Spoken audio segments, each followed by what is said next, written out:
What's up, guys? Maestro Megatron here. Welcome back to the channel. Today's video is the best moments of Friday the 13th, the reboot from 2009, put out by Michael Bay and his horror movie company, basically horror movie reboot company, Platinum Dunes. He did the Texas Chainsaw Massacre reboot.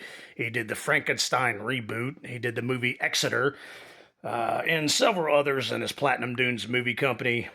The director is Marcus Nispel, a German director who also directed Texas Chainsaw Massacre, the reboot, Exeter, Frankenstein, and a few others of Michael Bay's horror movie reboot franchise, as I like to call it.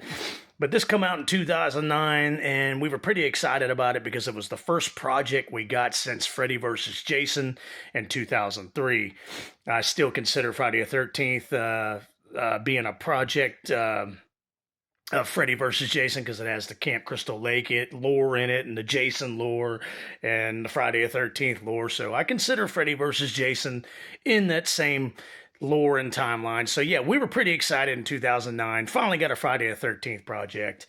It stars Danielle Panabaker, Jared Padalecki from the TV show Supernatural, Travis Van Winkle from 2007, Michael Bay's Transformers, and the show that was on TNT back then, The Last Ship. But too bad Travis Van Winkle plays a humongous, gigantic douchebag nozzle in this movie, but he gets what he deserves. A lot of unforgettable characters and cast in this movie. The worst character in it is Aaron Yu's character, who plays Chewie.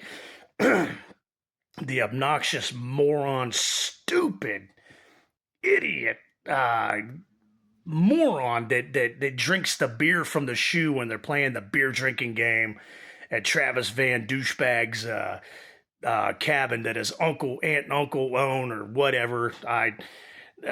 Just terrible character. He's the worst Friday the 13th character I've seen since Ethel on Friday the 13th, A New Beginning.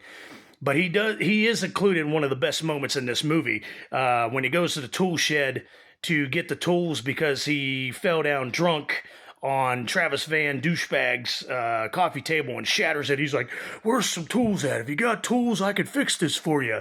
So he goes, takes the trail out to the tool shed, sees Jason out there, starts running from Jason, and Jason overhead flings the axe, goes flying and flipping through the air, gets him right in the back. That is a great moment there. The story of this movie is Jared Padalecki's sister, played by Danielle Panabaker. Actually, no. Danielle Panabaker should have been the final girl, but she ends up dying. I can't remember the actress name that plays Jared Padalecki's sister, but she is at the beginning of the movie where Jason, as a little kid, witnesses. By the way, they did show that after all these years, and us Friday the 13th fan theorists predicted Jason was alive the whole time that Mrs. Voorhees was killing the people in Camp Crystal Lake, because at the beginning of this reboot, it shows Jason hiding in the bushes and witnesses his mother getting beheaded the night of Friday the 13th, the original movie from 1980. So yeah, Jason was alive. He never drowned as a boy, and he was helping little Mama Voorhees in Friday the 13th from 1980. But it starts out really cool. Starts out with Sackhead Jason. Yeah, another cool moment is the sleeping bag kill at the beginning there.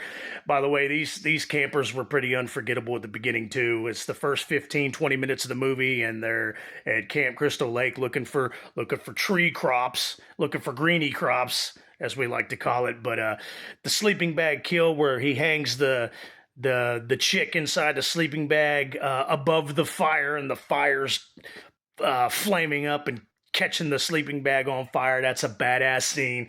Sackhead Jason pretty much does away with those cast of characters and campers at the beginning.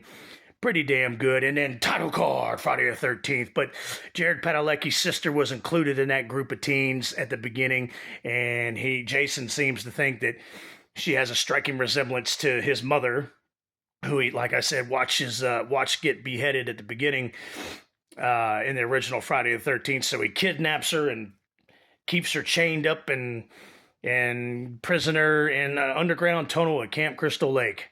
Nice. By the way, Derek Mears is pretty much the best character in this movie who plays Jason Voorhees.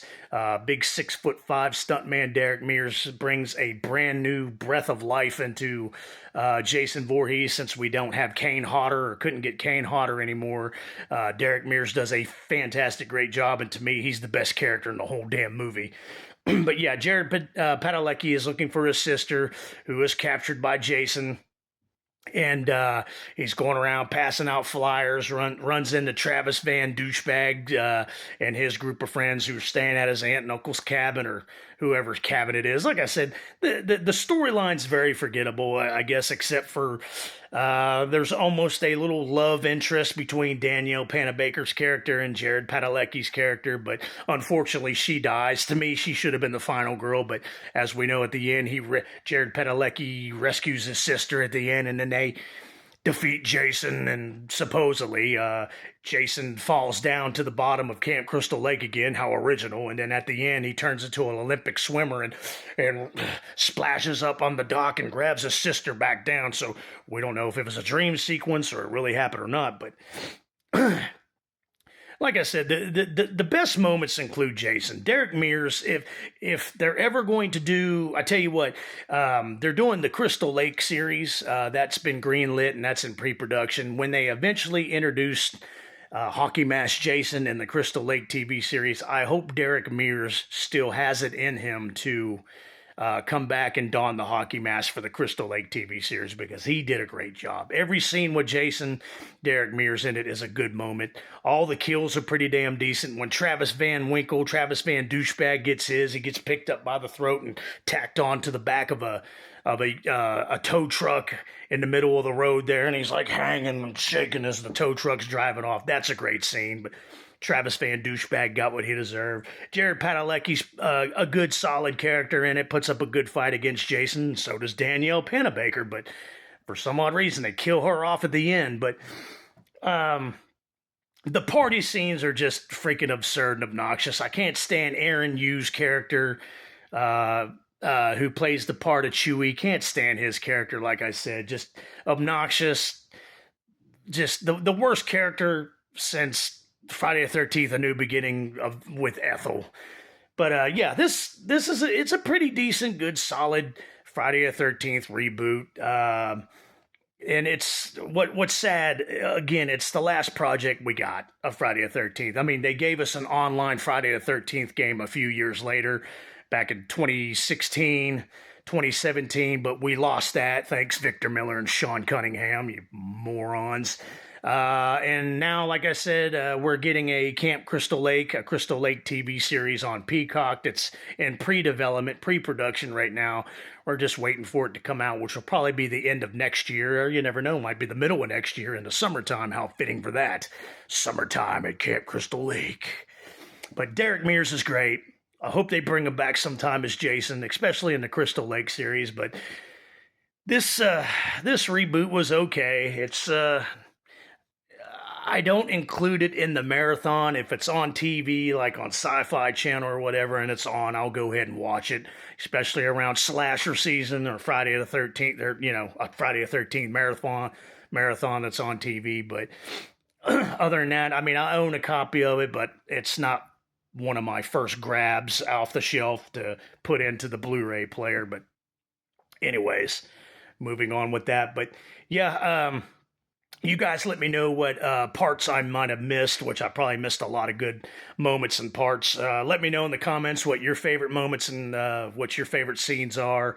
Mine personally are all the kills and all the scenes with Jason in it, Derek Mears. I can't stress that enough, but let me know in the comments what I missed and what your favorite moment is. And if you like this video, hit the thumbs up. If you love this video, subscribe to the channel.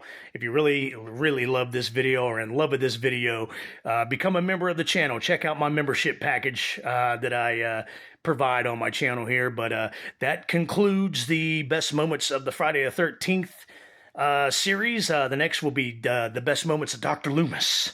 So tune in for that. But until then, stay spooky, stay scary, and watch out for the boogeyman. And shove that damn shoe full of beer in Chewie's damn throat.